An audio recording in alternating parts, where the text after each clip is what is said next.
네, 오늘은 좋은 일꾼이라는 제목으로 여러분과 말씀을 나누길 소망합니다. 담임 목사님께서 휴가 중에 계시기 때문에 제가 여러분들과 함께 말씀을 같이 나눕니다. 목사님 좋은 쉼이 될 수 있도록, 잘 회복할 수 있도록 기도해 주시면 감사하겠습니다. 네, 우리는 흔히 디모데 전후서를 목회 서신이라 일컬으며 바울 사도가 디모데에게 목회를 하는 방향성과 많은 가치를 둔 편지라고 생각하는 경향이 있습니다. 그렇게 생각하면서 이 말씀들이 일반 평신도와는 크게 관계가 없다고 여기는 분들도 있습니다. 디모데서는 마치 교회의 지도자들의 역할이나 그 조직을 운영하는 방법과 직분 맡은 자들이 어떻게 살아가야 하는지 그런 것들을 다루기도 합니다. 그렇다면 디모데서를 일반 평신도는 읽지 말아야 하는 것일까요? 묵상할 필요가 없을까요? 히브리서 5장 12절은 우리가 어떤 신앙인이 되어야 하는지 말해주고 있습니다. 때가 오래되었으므로 너희가 마땅히 선생이 되었을 터인데 너희가 다시 하나님의 말씀의 초보에 대하여 누구에게서 가르침을 받아야 할 처지니 단단한 음식은 못 먹고 젖이나 먹어야 할 자가 되었도다. 네, 신앙의 연수가 오래됨에 따라 우리는 마땅히 누군가에게 성경을 가르칠 수 있을 정도의 선생이 되어야 합니다. 횟수가 오래되었는데도 여전히 초보의 신앙이라면 우리는 만년 어린아이의 모습으로 살아가고 있는 사람과 같은 상태인 것이죠. 그래서 우리는 모두 성숙한 신앙인이 되기를 사모해야 합니다. 말씀이 우리 안에 들어와 자라고 온전해져 누군가에게 본이 되며 말씀을 가르칠 수 있을 정도의 신앙인이 되기를 사모해야 하는 것입니다. 오늘 디모데전서 4장 역시 이렇게 시작합니다. 6절에 보면은요, 내가 이것으로 형제를 깨우치면. 그렇습니다. 이전 장까지 디모데전서는 목회 서신이며 교회의 직분자들을 위해 말하는 것 같았습니다. 그런데 4장 6절에 오니 이 받은 말씀들로 형제를 깨우치라고 하고 있는 것이죠. 형제를 깨우치다라는 말에서 형제는 이 바울이 그리스도의 교회의 성도들에게 흔하게 쓰던 말이었습니다. 그렇기 때문에 형제를 깨우치라는 것은 이 말씀들이 디모데뿐만 아니라 다른 모든 성도들에게도 전달되어 그들이 말씀을 통해 깨우침을 얻어야 함을 이야기하고 있는 것이죠. 때문에 디모데전서는 직분자와 사역자뿐만 아니라 모든 성도가 들어야 하며 듣고 깨달아 전달된 말씀대로 살기를 힘써 애써야 하는 말씀일 것입니다. 우리가 이 말씀들을 깨달아서 결국 도달해야 하는 것은 무엇일까요? 무엇을 위해서 우리는 말씀을 깨달아야 하는 것일까요? 계속해서 나오는 6절 말씀에 예수의 좋은 일꾼이 되라고 말씀하고 있습니다. 그렇습니다. 우리는 예수 그리스도의 좋은 일꾼이 되어야 합니다.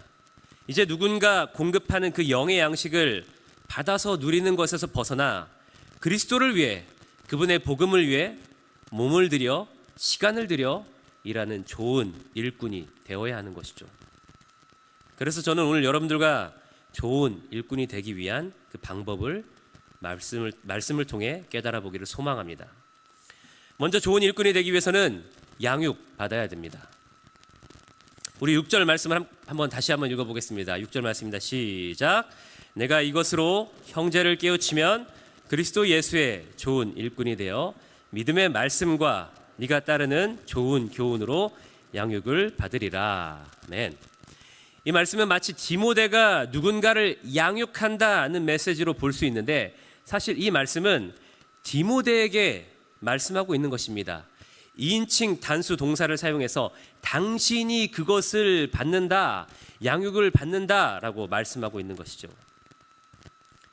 수신자가 디모데가 아니라 하더라도 결국 디모데가 성도들을 가르치는 데에는 그리스도의 일꾼으로 성장케 하기 위함이기에 동일한 맥락에서 디모데와 모든 성도에게 적용된다고 볼 수가 있습니다.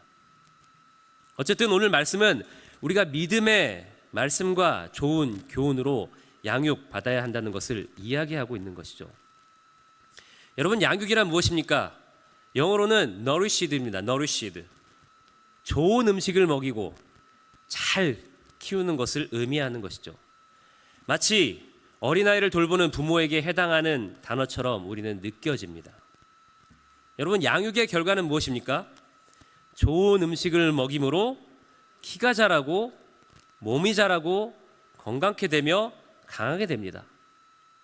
그래서 우리는 이 양육이 우리의 삶에 얼마나 중요한 것인지 잘 알고 있죠. 자녀를 잘 먹이고 키우는 것만큼 우리의 삶에서 중요한 것은 없다고 우리는 느낍니다. 그렇다면 여러분, 교회에서 흔히 이야기하는 양육은 어떤 의미로 사용됩니까? 보통 우리는 이 양육을 성경 공부를 하는 것을 의미하며 사용합니다. 오늘 말씀은 다 큰 디모데나 성인들도 양육받아야 한다고 말합니다. 무엇을 양육받아야 한다고 하는 것입니까? 바로 믿음의 말씀과 좋은 교훈으로 양육받아야 한다고 말씀하고 있습니다. 여러분, 너무 당연한 말씀처럼 들릴 수 있습니다. 우리는 하나님의 진리의 말씀, 믿음의 말씀을 통해 좋은 영양분을 공급받아야 하며 그로 인해 영이 자라 강건케 돼야 한다는 것입니다. 너무나 당연한 말씀이지만 이 말씀은 우리를 돌아보게 합니다. 우리는 육의 양육에는 신경 쓰지만 우리 스스로가 영의 양육을 공급받기 위해서는 덜 애쓰지 않습니까? 우리는 때로는 하나님 앞에 교만하기도 합니다. 이미 나는 성경을 많이 알고 있고 이미 너무 많은 성경 공부를 통해 이제 새로운 것도 없고 배울 것도 없다고 생각하기도 합니다. 그러나 오늘 바울 사도가 누구에게 편지한 것입니까? 그의 수제자인 디모데에게 편지한 것입니다. 이미 디모데는 어려서부터 그의 외조모와 어머니로부터 신앙의 훈련과 교육을 잘 받아 잘 양육된 사람으로 우리가 잘 알고 있습니다. 또한 그는 하나님 앞에 신실하게 말씀을 사모하는 자로 헌신하며 살아가고 있었던 것을 우리가 잘 알고 있습니다. 그런 디모데에게 좋은 일꾼이 되어 말씀과 좋은 교훈으로 양육을 받으라 말하는 이 바울의 의도는 무엇일까요? 그것은 우리의 양육에는 끝이 없음을 이야기하고 있는 것입니다. 말씀은 늘 우리를 새롭게 합니다. 말씀은 무너졌던 우리를 세웁니다. 또한 우리는 잘 넘어집니다.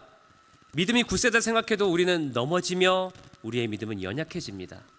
때문에 우리에게는 지속적인 하나님의 은혜가 필요하며 지속적인 말씀의 공급이 필요한 것이죠. 지난주일 청년부 설교를 부탁받아서 설교하면서 그들에게 성령의 재공급이라는 말을 했습니다.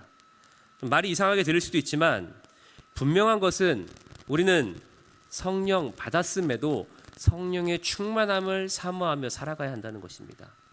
사도행전 2장 42절은 이렇게 말씀합니다. 그들이 사도의 가르침을 받아 서로 교제하고 떡을 떼며 오로지 기도하기를 힘쓰니라.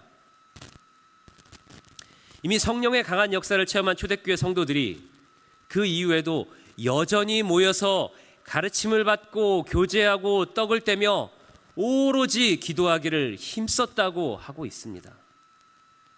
여기에서 힘썼다는 표현은 열심히 계속해서 지속적으로 했다는 의미를 갖고 있죠. 그들은 그들에게 임한 성령의 강한 임재를 이례적인 것으로 생각하지 않았습니다. 마찬가지입니다. 우리에게 전해진 믿음의 말씀과 좋은 교훈은 한 번 받고 끝나는 것이 아닙니다. 여러분, 왜 양육이라고 했겠습니까? 좋은 음식을 한 번 먹음으로 우리가 완전해지지 않기 때문이죠. 우리가 건강을 유지하고 지속적으로 성장하기 위해서는 지속적인 영양의 공급이 필요합니다. 그런 것처럼 우리의 삶에 하나님의 믿음의 말씀과 좋은 교훈이 지속적으로 공급되어야 우리 영이 늘 강건하게 지속될 수 있다는 것입니다. 사랑하는 성도 여러분, 말씀을 우리의 영의 양식이라고 합니다. 영의 양식을 사모하며 그 양식을 통해 영의 영양분을 공급받으시는 저와 여러분이 되기를 주님의 이름으로 축복합니다. 오늘 말씀에 대한 증언으로 요한복음 6장 27절을 볼 수가 있습니다. 함께 같이 읽어보겠습니다. 시작. 썩을 양식을 위하여 일하지 말고 영생하도록 있는 양식을 위하여 하라. 이 양식은 인자가 너희에게 주리니 인자는 아버지 하나님께서 인치신 자니라. 아멘. 좋은 일꾼은 영생하도록 있는 양식을 위해서 일합니다. 그 양식을 사모하며 살아갑니다. 그 양식이 누구입니까? 인자, 즉 예수 그리스도이신 것입니다. 이어지는 요한복음 6장 33절부터 35절은 이렇게 우리에게 권면합니다. 함께 읽습니다. 시작. 하나님의 떡은 하늘에서 내려 세상에 생명을 주는 것이니라. 그들이 이르되 주여 이 떡을 항상 우리에게 주소서. 예수께서 이르시되 나는 생명의 떡이니 내게 오는 자는 결코 줄이지 아니할 터이요 나를 믿는 자는 영원히 목마르지 아니하리라. 아멘. 우리를 완전하게 양육하시는 분은 오직 예수 그리스도이십니다. 우리가 목마르지 않게 하시며 우리가 줄이지 않게 하시는 분은 오직 예수 그리스도이십니다. 그렇기 때문에 우리는 말씀이신 예수 그리스도를 늘 묵상하며 말씀이 우리 삶을 온전케 하고 간공케 하며 자라게 하시는 놀라운 은혜를 매일 공급받으며 입어야 한다는 것입니다. 사랑하는 성도 여러분, 이 신앙의 여정에 함께 하기를 주님의 이름으로 축원합니다. 두 번째, 좋은 일꾼이 되기 위해서는 스스로를 연단해야 합니다. 우리 이어지는 7절 말씀을 함께 같이 읽어보도록 하겠습니다. 시작. 망령되고 허탄한 신화를 버리라. 경건에 이르도록 내 자신을 연단하라. 아멘. 여러분, 연단의 이 원어는 벌거벗고 연습하다라는 뜻을 지니고 있습니다. 이 단어가 후에 영어 단어인 짐네지움의 그런 단어에 영향을 주었습니다. 그렇기 때문에 여기서 말하는 연단은 어떤 것입니까? 정말로 땀을 뻘뻘 흘리고 강인해질 수 있도록 훈련하는 것입니다. 적당한 운동을 의미하는 것이 아니라 온 힘을 다해 경건에 이르도록 훈련해야 한다는 것입니다. 어떤 훈련을 해야 합니까? 경건에 이르는 훈련입니다. 여러분, 경건은 무엇입니까? 경건이라는 이 유세베인이라는 원어의 뜻은 하나님을 경외하고 그의 뜻에 순종하는 삶을 의미합니다.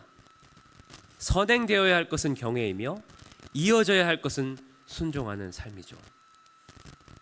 우리가 하나님을 경외하기 위해 날마다 말씀 앞에 우리 스스로를 비추고 하나님을 바라보며 나아가는 훈련을 해야 하며 하나님의 뜻대로 주신 말씀대로 살기 위해 날마다 성경을 상고하고 그 성경이 가르치는 대로 살기 위해서 늘 힘써야 함을 이야기하고 있는 것입니다. 그것이 바로 경건에 이르는 연단인 것입니다. 여러분, 세상의 훈련의 목적이 무엇입니까? 우리가 실전에 대비하기 위해서 아닙니까? 그렇다면 우리의 실전은 어디입니까? 우리의 실전은 세상입니다. 우리는 세상을 살아가기 위해 훈련받고 연단받습니다. 여러분, 연단의 한국어 의미가 무엇입니까? 단련하다라는 뜻을 갖고 있습니다. 같은 의미입니다. 잘 다듬어지고 두드려진 이 금속이 후에도 그 값어치를 하는 것처럼 마치 근육이 자라기 위해서는 고통이 필요한 것처럼 이 연단도 마찬가지로 우리의 삶에 하나님의 뜻을 따르는 불편함이 존재해야지만이 우리가 강해질 수 있다는 것입니다. 다시 말해, 고통은 우리를 단단해지게 합니다. 말씀에 순종하는 그 불편함은 우리를 단단해지게 하며 강인해지게 한다는 것입니다. 하나님을 경외하며 순종하는 삶을 세상에 나아가 살아가기 위해서 우리는 교회에서 그리고 우리의 신앙의 모든 자리에서 훈련되며 연단받아야 하는 것입니다. 어떻게 연단받으러 나와 있습니까? 망령되고 허탄한 신화를 버리고, 포괄적으로 다시 말해 온전한 말씀을 우리의 영의 양식으로 받아들여야 한다는 것입니다. 그렇다면 양육이나 연단이나 크게 다를 바가 없다고 생각할 수 있는데, 이 양육과 연단의 차이는, 양육은 좋은 음식을 공급받는 것이라면 연단은 불편함과 고통을 통해 우리가 강인해진다는 차이가 있는 것이죠. 어린아이의 신앙이 있는 자들에게, 어린아이의 신앙을 소유한 자들에게, 초신자라고 하죠. 그런 분들은 연약하고 부드러운 음식을 먹어야 합니다. 신앙의 초보 단계에 있는 분들에게 단단하고 씹어야 하는 음식을 준다면은 목이 막히고 불편하여 힘들 수 있습니다. 헌신을 강조하고 고난을 강조하면 받아들이기 참 어렵습니다. 그런데 우리가 앞서 묵상한 히브리서 5장 12절 말씀처럼 시간이 지나 초보에서 벗어나면 이제 14절 말씀처럼 한번 우리 14절 말씀 같이 읽어볼까요? 시작. 단단한 음식은 장성한 자의 것이니 그들은 지각을 사용함으로 연단을 받아 선악을 분별하는 자들이니라. 아멘. 그렇습니다. 단단한 음식을 먹는 자가 되어야 한다는 것입니다. 그로 인해 우리가 연단을 받게 된다는 것이죠. 단단한 음식은 곧 우리에게 주어진 성경 깊숙한 곳에 있는 말씀들입니다. 그 말씀들은 믿는 자들에게 올 고난을 말합니다. 우리의 삶이 평탄할 것이라고만 말하지 않습니다. 그 말씀들은 그리스도인으로서 이겨내야 하고 지켜내야 할 많은 어려움을 말합니다. 여러분 성경을 한번 자세하게 들여다보시기 바랍니다. 항상 행복하기만 할 수 있겠습니까? 믿는 자들에게는 고난이 따른다. 분명하게 성경은 말씀하고 있습니다. 우리가 이 땅에 그리스도인으로 살아가는 것이 때로는 고통일 때가 있습니다. 누가복음 14장 27절은 우리에게 자기 십자가를 지라고 말씀합니다. 십자가를 지지 않고 따르는 자는 제자가 될 수 없다고 이야기하죠.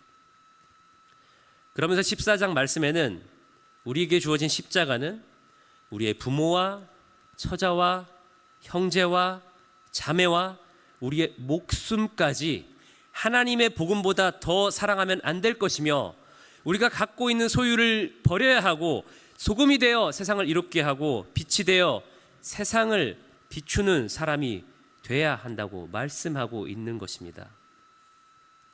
차라리 복음을 몰랐다면, 차라리 말씀을 몰랐다면 참 편히 살 수 있었는데 왜 예수를 믿기로 작정하고 복음을 믿고 말씀을 믿기로 작정했는지 후회가 될 수도 있겠습니다. 그러나 여러분들이 이렇게 인내한 연단에는 분명한 소망이 있는 줄 믿으시기를 바랍니다. 로마서 5장 4절은 이렇게 말씀하죠. 함께 읽습니다. 시작. 인내는 연단은 소망을 이루는 줄 알미로다. 아멘. 연단 이후에는 우리에게 하나님의 놀라운 소망이 있습니다. 그렇기 때문에 오늘 마지막 말씀이 우리에게 은혜가 되는 것이죠. 마지막 말씀입니다. 좋은 일꾼이 되기 위해서는 우리는 소망을 살아계신 하나님께 두어야 합니다. 여러분 10절 말씀입니다. 함께 같이 읽어보겠습니다. 시작. 이를 위하여 우리가 수고하고 힘쓰는 것은 우리 소망을 살아계신 하나님께 두미니 곧 모든 사람 특히 믿는 자들의 구주시라. 아멘. 우리의 양육과 연단의 끝은 어딜까요? 그곳은 바로 살아계신 하나님께 두는 소망이 될 것입니다. 세상에 살아가며 우리의 육체의 연단을 위해 사는 사람들에게 소망이 있다면 그것은 건강일 것입니다.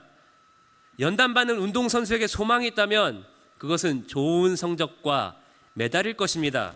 그러나 우리의 영의 성장과 연단은 우리의 소망은 오직 살아계신 하나님께 있다는 사실을 우리는 믿어야 하는 것입니다. 여러분 열심히 연단받고 열심히 훈련받고 양육받았는데 도대체 우리는 무엇을 위해서 그 일들을 이루고 행하는 것일까요? 양육받으면 누가 우리에게 상을 주나요?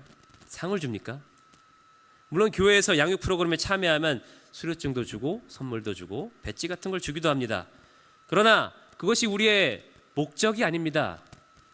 여러분들이 어려운 말씀을 듣고 정말 말씀이 우리에게 지시하는 것처럼 많은 것을 포기하며 자기를 부인하며 자기 십자가를 지며 살아간다면, 그렇게 해서 우리가 헌신하며 살아간다면 누가 우리에게 칭찬하며 박수 쳐주나요? 손가락질이나 당하지 않으면 다행입니다. 여러분 세상으로부터 손가락질 받으며 고통이란 고통은 다 받고 고난을 겪어내며 우리에게 남는 것은 무엇입니까? 왜 이런 어리석은 연단 같은 것을 우리가 받아야 하나요? 왜 불편하게 계속 살아야 됩니까? 세상의 가치로는 이해할 수가 없습니다.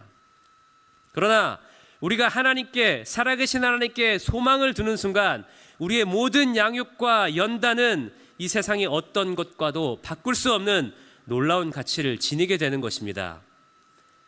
이 세상에 살아가다 보면 연단이 우리에게 낙심이 될 수 있습니다. 왜 세상 사람들은 굳이 이런 연단이 없어도 잘 살아가는데 왜 우리에게는 이런 고통이 필요한 것인가? 여러분, 성경을 많이 읽어보시길 바랍니다. 성경을 읽다 보면 우리처럼 연단받는 그리스도인들이 나옵니다. 하나님을 믿었지만 연단받은 이들이 나옵니다. 세상의 가치를 포기하고 하나님을 믿는 믿음으로 수고하고 힘쓰는 이들이 믿음의 연단을 받는 내용들을 우리는 성경에서 찾아볼 수 있습니다. 그 결과 어떻게 됩니까? 그들이 받은 그 연단으로 하여금 그들은 단단해지며 강인해지고 하나님을 향한 믿음이 성장되고 하나님께서 함께 하심이 그들의 삶에 함께 하심을 우리가 볼 수 있습니다. 여러분, 시편 42편 기자는 믿음을 지키기 힘들며 삶의 고난이 닥쳐왔을 때 하나님께 소망을 두었다 고백하고 있습니다. 우리 42편 5절과 11절 함께 읽어보도록 하겠습니다. 시작. 내 영혼아, 내가 어찌하여 낙심하며 어찌하여 내 속에서 불안해하는가? 너는 하나님께 소망을 두라. 그가 나타나 도우심으로 말미암아 내가 여전히 찬송하리로다. 내 영혼아, 내가 어찌하여 낙심하며 어찌하여 내 속에서 불안해하는가? 너는 하나님께 소망을 두라. 나는 그가 나타나 도우심으로 말미암아 내 하나님을 여전히 찬송하리로다. 아멘. 여러분, 우리의 인생의 소망은 하나님뿐이십니다. 하나님은 우리를 지키시며 우리를 보호하시고 우리와 맺은 언약을 절대적으로 지키시는 분이십니다. 그 하나님께 소망을 둠으로 우리에게 무엇이 주어질까요? 히브리서 6장은 다음과 같이 말합니다. 17절입니다. 이해하기 쉽게 표준 세번역으로 제가 한번 읽어보도록 하겠습니다. 그래서 하나님께서는 그 약속을 상속받는 사람들에게 하나님의 뜻이 변하지 않는다는 것을 더욱 환히 나타내 보이시려고 맹세로서 보증하여 주셨습니다. 무엇을 보증하십니까? 이어서 18절입니다. 이는 앞에 놓인 소망을 붙잡으려고 세상에서 피하여 나온 사람들인 우리가 이 두 가지 변할 수 없는 사실, 곧 하나님의 약속과 맹세를 의지하여 큰 위로를 받게 하려는 것입니다. 하나님께서는 약속하시고 맹세하실 때 거짓말을 하실 수 없습니다. 아멘. 소망을 얻으려고 피난처를 찾는 자들에게 큰 안위를 받게 하려 하신다는 것입니다. 여러분, 이 소망을 붙잡으려고 나온 이들에게 이 소망을 가지면 어떤 일이 일어날까요? 여러분, 이어서 나온 19절과 20절 말씀 함께 같이 읽어보도록 하겠습니다. 시작. 우리에게는 이 소망이 있으니 그것은 안전하고 확실한 영혼의 닷과 같아서 휘장 안에까지 들어가게 해줍니다. 예수께서는 앞서서 달려가신 분으로서 우리를 위하여 거기에 들어가셔서 멜기세덱의 계통을 따라 영원히 대제사장이 되셨습니다. 아멘. 그 소망은 우리를 휘장 안에까지 들어가게 해준다고 합니다. 휘장 안에 들어간다는 것은 하나님의 거룩한 존전 앞에 나아간다는 의미를 지니고 있습니다. 하늘 지성소에 들어가게 해준다는 것이죠. 그런데 이 지성소라는 것은 본래 누구만 들어갈 수 있습니까? 제사장들이 우리의 죄를 사하기 위하여 들어갈 수 있는 곳입니다. 예수 그리스도께서 우리를 위하여 하늘 지성소에 가사 우리의 영원한 대제사장이 되어 우리를 위해 중보해 주신다는 것입니다. 우리를 위해 거처를 마련하시고 우리 죄를 지금도 사하시며 우리를 위해 성령 하나님께서 변호하시고 보증하시며 중보하고 계신다는 놀라운 은혜가 우리가 소망을 품었을 때 우리에게 임한다는 사실입니다. 결국 어떤 것입니까? 소망을 하나님께 품고 산다는 것은 하나님께서 우리에게 하신 언약을 이루는 은혜를 입을 수 있다는 것입니다. 그 소망은 우리로 하여금 하나님께 나아갈 수 있는 닻의 역할을 해줍니다. 그 소망으로 하여금 우리는 죄의 문제를 해결할 수 있는 은혜를 입게 된다는 것입니다. 누구를 인함입니까? 대제사장인 예수 그리스도를 인함이라는 것이죠. 사랑하는 성도 여러분, 소망 없는 이 땅에 살아가며 우리는 어디에 소망을 두며 살아갈 수 있겠습니까? 바로 살아계셔서 지금도 우리와 함께하는 그 하나님께 소망을 두며 살아가시는 저와 여러분이 되기를 주님의 이름으로 축원합니다. 우리가 연단받아 고난 가운데 있을지라도 그 고난을 넉넉히 이겨내고 버틸 수 있는 것은 하나님께서 약속하신 그 약속을 우리가 붙잡을 수 있기 때문입니다.